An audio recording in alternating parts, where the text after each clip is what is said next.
Okay, I don't even know how to start this one. I genuinely don't. Because something happened to me this morning that I have never talked about on camera before, and I feel like God is literally forcing my hand right now to share it before I pull a single card. So just give me a second. Bear with me. Just let me collect myself, because even thinking about it right now is bringing something back up. So I woke up at about 4:47 this morning. Not my alarm, not a noise outside, not my phone, nothing. I just woke up. Wide awake, like someone had physically tapped me on the shoulder. And I'm lying there in the dark, staring at the ceiling, and I just start crying. Not sad crying, not scared crying, not the kind of crying where you know exactly what the tears are for, just this overwhelming, deep in the chest kind of release where my body was doing something my mind hadn't caught up to yet. And I laid there and I asked God, I said out loud in that dark room, "What is this? What are you trying to tell me right now?" And I heard it so clearly, clearer than I've heard anything in a long time. He said, "They're ready now. Tell them the truth." And I want you to understand something. I've been doing this for a while now. I've sat in front of this camera many times. I've delivered a lot of messages. But I have never heard that specific instruction before. They're ready now. Not they need encouragement. Not give them hope. Tell them the truth. And I felt the weight of that. I still feel it right now sitting here. Because truth is a different kind of gift than comfort. Truth asks something of you. It requires something from you on the receiving end. And the reason God gave me that specific instruction is because He knows that you have arrived at a place in your journey where you can finally receive it without it destroying you. And that's why this reading is called what it's called. Not because it's going to be harsh. Not because Spirit is coming in tonight to correct you, or shame you, or point fingers, but because the truth that's coming through in these cards, it's the kind of truth that untangles things. The kind of truth that explains a confusion you've been sitting in for months. The kind of truth that makes you look back at everything that happened, the disappointments, the delays, the doors that didn't open, the relationships that fell apart, the plans that didn't work out the way you drew them up, and you go, oh, I finally understand why. And that understanding, that is not a small thing. That is actually everything. Because when you understand the why, you stop fighting the process. You stop trying to go back to what was. You stop grieving timelines that were never yours to begin with. And you finally start moving forward with clarity instead of confusion. So if you are here, you are ready. Your soul already confirmed that the moment you chose this video. That was not random.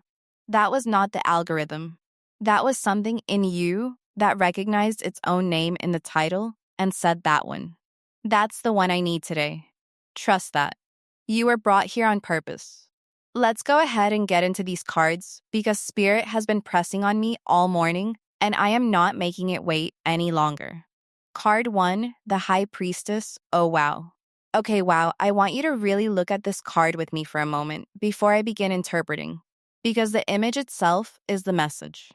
The High Priestess sits between two pillars, one dark, one light, two opposites, two worlds, two versions of the same reality sitting right next to each other. And she doesn't collapse into one or the other. She doesn't choose a side. She just sits there, perfectly still, perfectly calm, with this expression on her face that says, I know something. I know something that most of the people around me cannot access yet. And collective, that is you. That is exactly you right now. The first truth that God wants to expose through this card tonight is this. You have been living between two versions of yourself for a very long time. And the effort of maintaining that split has been costing you far more than you have ever admitted out loud to anyone.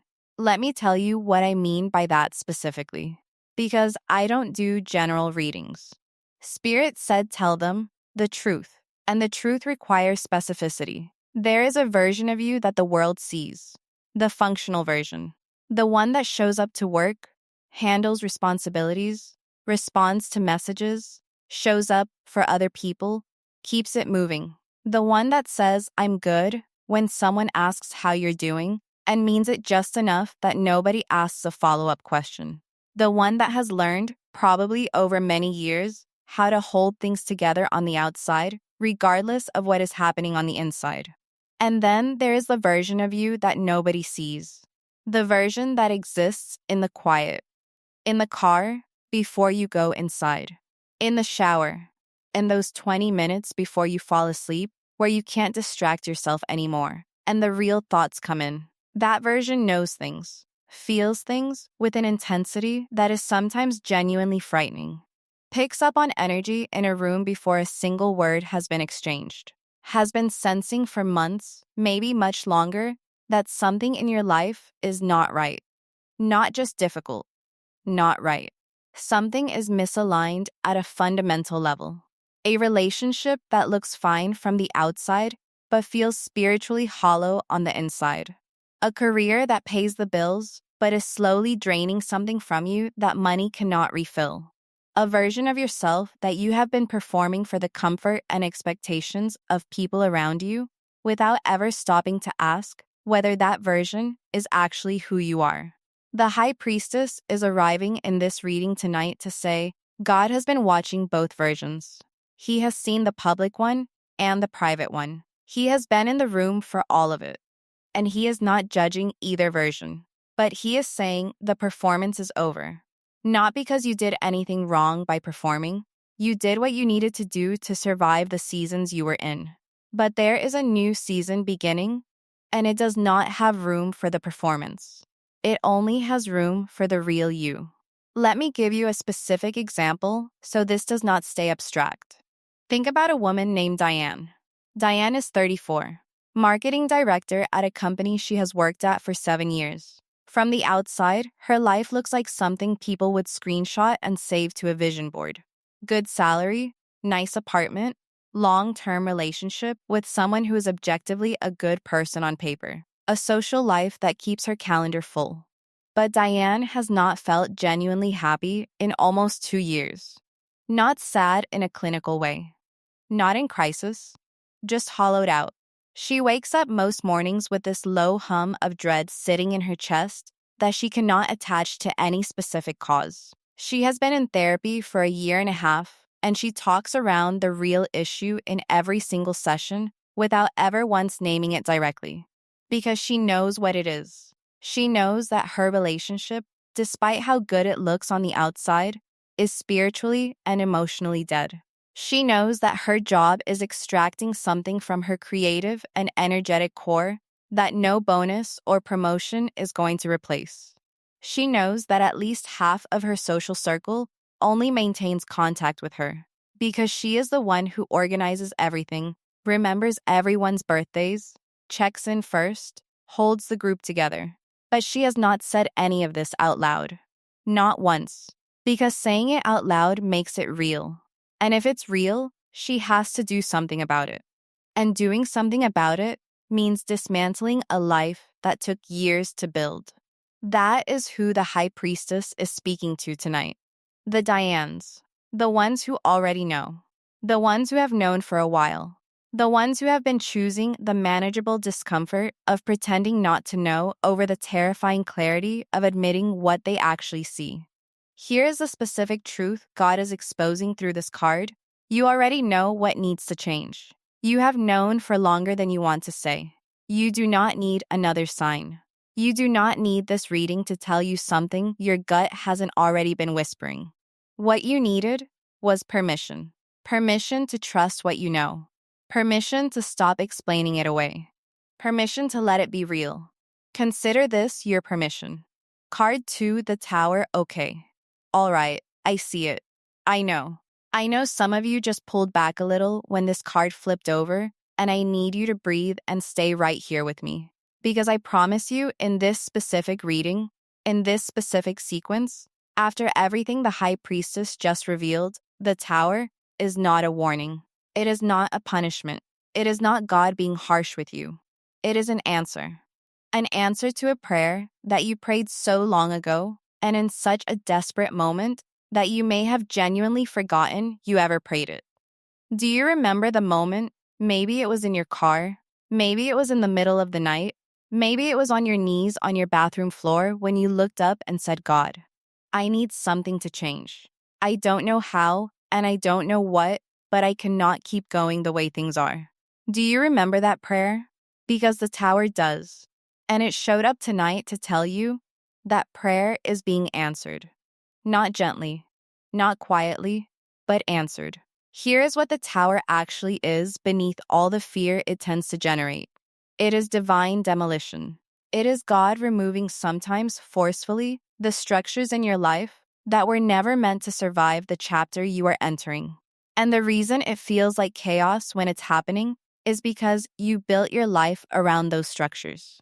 They became load-bearing walls in your world, even when they were never supposed to be permanent. Let me give you an example that I believe is going to land for a significant number of you tonight. Marcus spent 6 years building a landscaping business from nothing. We are talking starting with one truck, doing the work himself in the summer heat, building a client base 1 yard at a time through word of mouth and sheer stubbornness. It was his thing. His identity was wrapped up in it in the best possible way. About 4 years in, he brought on a business partner, his childhood friend, someone he had known for 30 years, someone he trusted completely. And for the first year, it was great. But then, slowly, quietly, things started to shift. Decisions being made without him, money not quite adding up the way it should, expenses that didn't make sense when he looked at the books. Marcus felt it, that sick feeling in his gut every time he sat down to review the finances. That voice in the back of his mind saying something is wrong here. But he couldn't go there. Because this was his best friend. 30 years. 2 kids who had grown up together. Holidays at each other's houses. He kept rationalizing it. Kept telling himself it was a rough patch for the whole industry.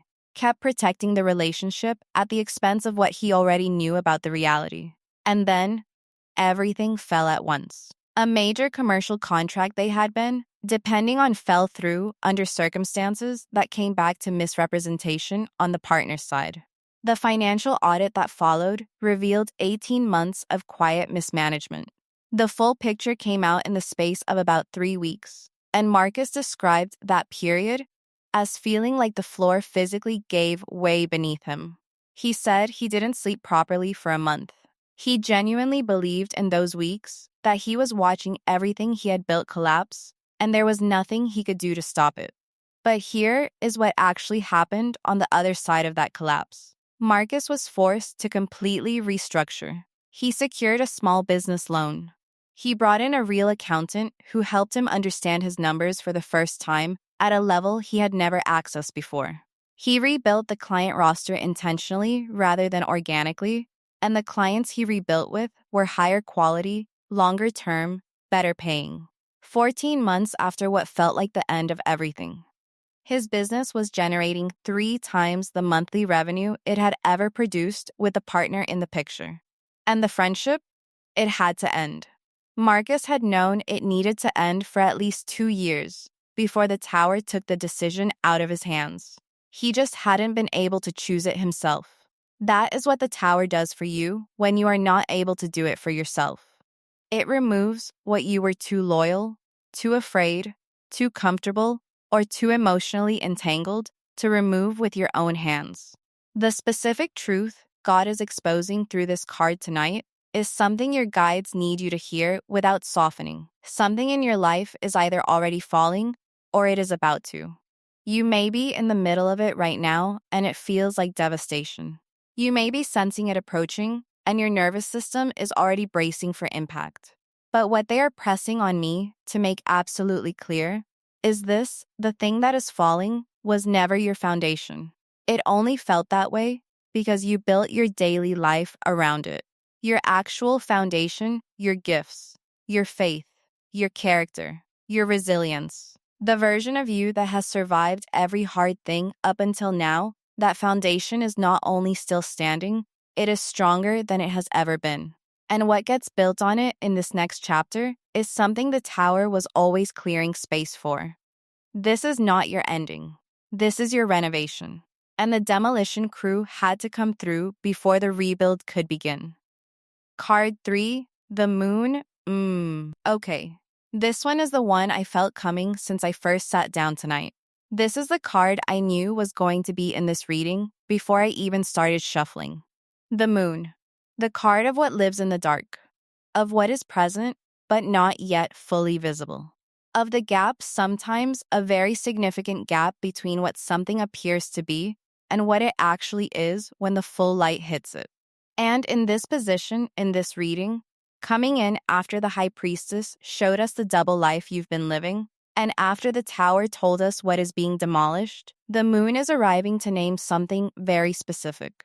There has been a deception operating in your life. And before I go further, I need to say this carefully. This deception is not always coming from someone outside of you.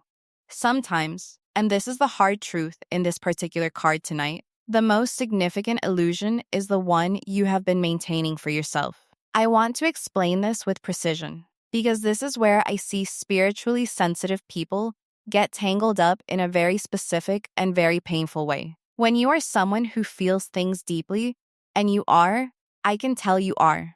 Because people who are not deeply feeling don't get pulled to readings like this one. There is a particular pattern that can develop where you stay in situations that are not serving you by spiritualizing the pain, by telling yourself that the difficulty is a divine lesson, that the relationship that is draining you is your spiritual assignment, that staying through something that is hurting you is an act of faith. And I want to be very clear, sometimes those things are true. Sometimes God does call you to stay. Sometimes the difficult thing is the refining thing, and leaving too early would cost you the growth you went through the hardship to receive. But the moon tonight is asking you a very specific, very pointed question. And I need you to sit with it honestly. Are you staying because God actually confirmed to you that you should stay? Or are you staying because the idea of leaving, of walking away from the familiar, of rebuilding, of facing what comes after is so terrifying that the pain of where you are currently feels more manageable than the uncertainty of what comes next? Let me give you a scenario that I think is going to resonate with more of you than you might expect. Priya had been in a friendship for almost 10 years with someone she genuinely considered her closest person. And from the outside, they looked like that friendship. The kind of friendship everyone wants. Long history, shared memories. The kind of bond that comes from actually going through things together. But if you sat down with Priya and really examined the dynamic honestly, something interesting emerged. The friendship only ever felt truly balanced during the seasons when Priya was struggling. When Priya was going through something hard, a bad breakup, job loss, family stress, her friend was there.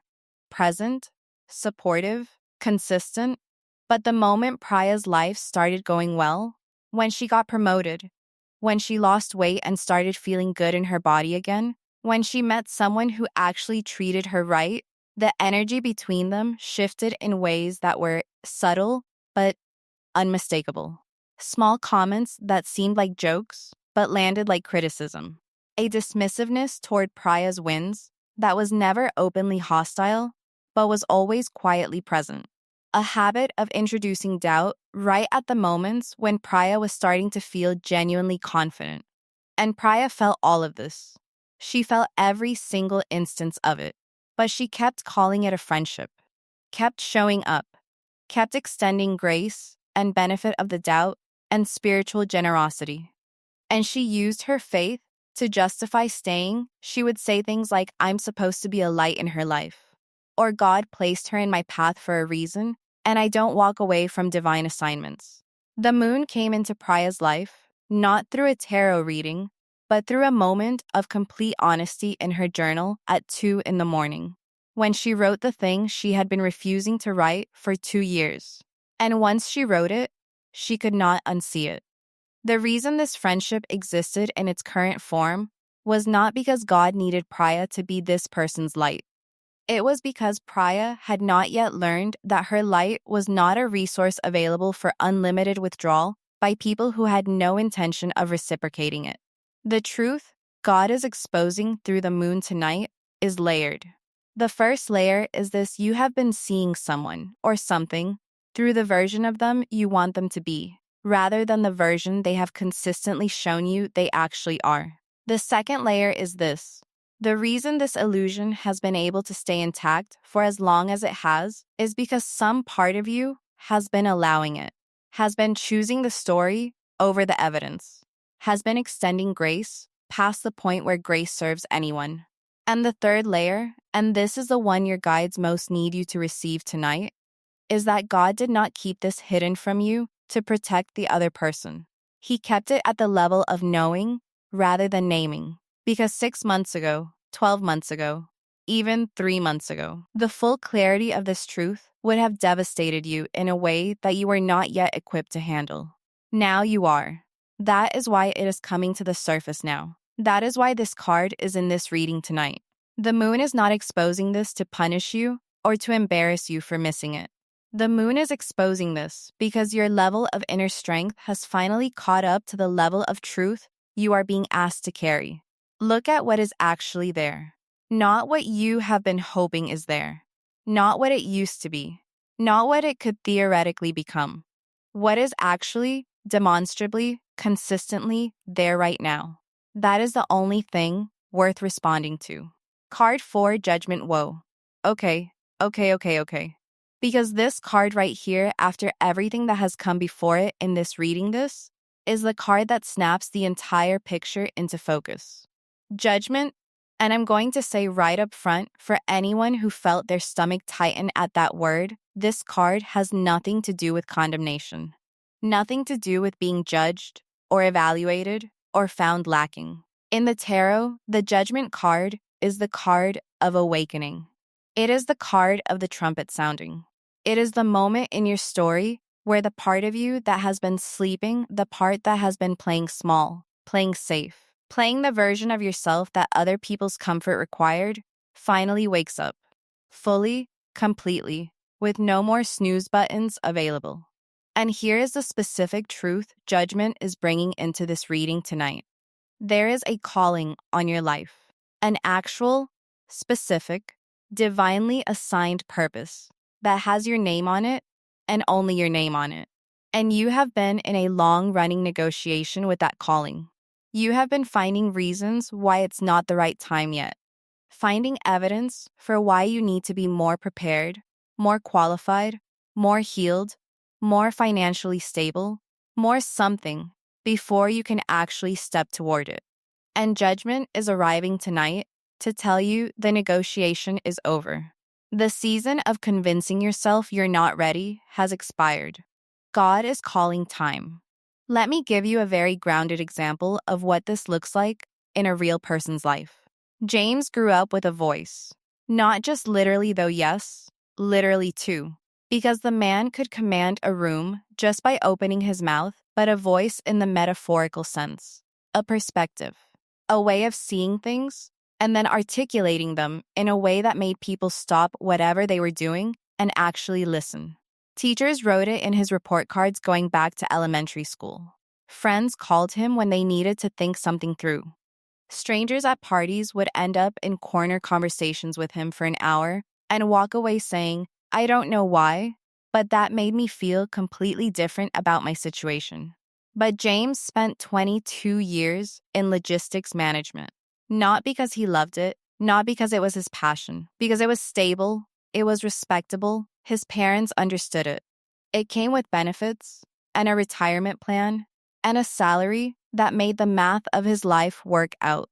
And every single day he went to work, he felt like he was walking onto a stage in the wrong costume, playing a character that had nothing to do with who he actually was. He kept journals, dozens of them, full of ideas for podcast conversations he wanted to have, topics he wanted to explore, a specific audience of people he felt called to speak to.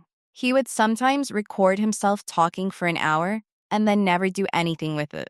Would watch other people doing the thing he knew he was built for and feel this complicated ache that was part admiration and part grief and part something he never fully let himself name. And then his company did a round of layoffs. James was 51 years old, and suddenly, he didn't have the job anymore. And he sat in his car in the parking lot after clearing out his desk and waited for the devastation to arrive. And what arrived instead, and this shook him to his core, was relief.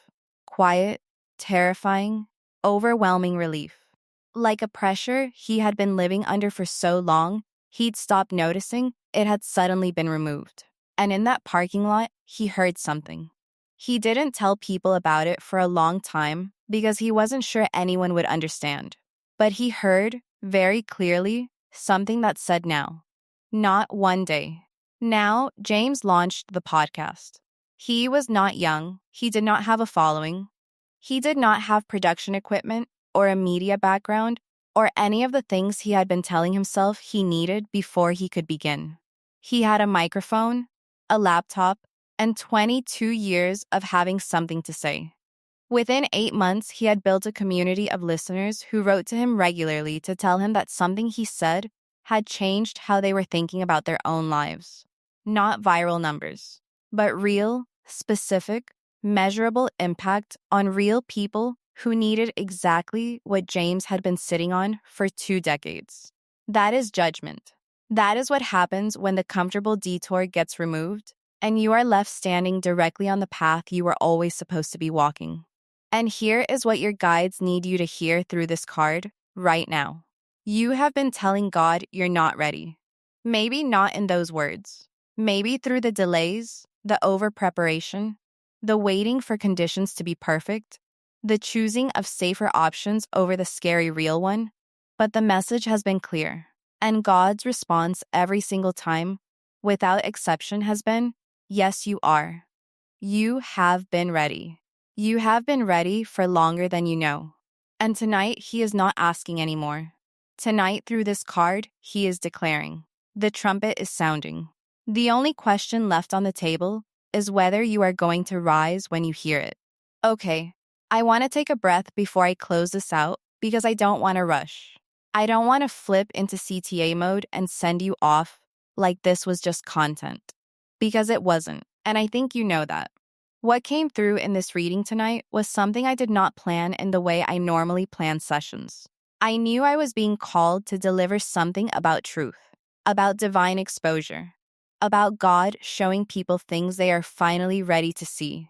But the specificity of what moved through these 5 cards, the precision of it, the way each one built on the last, the way the high priestess named the hidden self, and the tower named the demolition, and the moon named the illusion, and judgment named the calling, and the sun named the life waiting on the other side of all of it. That was not me. That was spirit working with intention through a very specific sequence for a very specific person watching this right now. And that person is you. I need you to own that as you leave here tonight, not in an arrogant way, in a receiving way, in a this was for me, and I am going to do something with it way. I also want to come back to where we started, because I told you something at the beginning of this reading that I have never shared on camera before. I told you about 4:47 this morning, about waking up in the dark with tears I couldn't immediately explain, about hearing those words they're ready now, tell them the truth. And I shared that not to make this reading about me. I shared it because I believe the most powerful thing a messenger can do is show up as a real human being rather than a polished performance. I have seasons of confusion too. I have moments of not knowing. I have cried in the dark without understanding why. And what I know from those moments, what every one of those moments has taught me, is that God is most present, not when everything is clear, but when you are willing to sit in the not yet knowing and trust anyway. That is where you have been. That is what these cards confirm tonight. You have been in the not yet knowing. You have been doing the brave and often invisible work of holding faith in a season where the evidence was not cooperating with what you believed was coming. And your guides want you to know that season has a visible end now, not in the someday vague sense. In the wheel has already started turning sense. In the what is being demolished is already falling sense. In the call has already sounded, and you heard it sense. So here is what I am leaving you with tonight. One thing. One specific, actionable, non-negotiable thing. Between right now and the end of this week, not someday, this week I want you to do one thing that the performance version of you would not do. One thing that the real version of you has been wanting to do, and that the fear or the obligation or the people pleasing or the playing safe has been blocking. Just one thing. It doesn't have to be big. Nadia's first thing was canceling a weekly commitment that drained her. James's first thing was recording one episode with no expectation of anyone ever hearing it. Marcus's first thing was finally looking at the actual numbers, even though what he was going to find terrified him. One thing. The sun starts with one real choice, made by the real you. You are not behind. You are not broken. You are not too late, and you have not made too many mistakes to recover from. You are exactly positioned for what God is about to do, and what He is about to do is specific. It is real, and it has been in motion on your behalf for longer than you know. I love you, loves. That is not a phrase I say automatically. I mean it every time. If this reading moves something in you tonight, please give it a like before you go. It is the simplest and most direct way you can help this message reach the next person who needs it as much as you did. And if you are not yet subscribed to this channel, please join this community. I show up here consistently, and I show up with whatever spirit actually puts on my heart rather than what I think will perform well, and I don't want you to miss what's coming next. For the extended reading, where I go deeper into the specific timing and specific next steps, your guides are pointing to what they want you to do in the next 30 days. Based on everything these 5 cards revealed tonight, that is going up on Patreon very soon. The link is in the first pinned comment below. And for anyone who feels pulled toward a personal one-on-one reading, where we go into your specific energy, your specific situation, your specific path, that booking link is pinned right below as well. Thank you for being here. Thank you for being brave enough tonight to sit with truth instead of comfort. Now take it with you.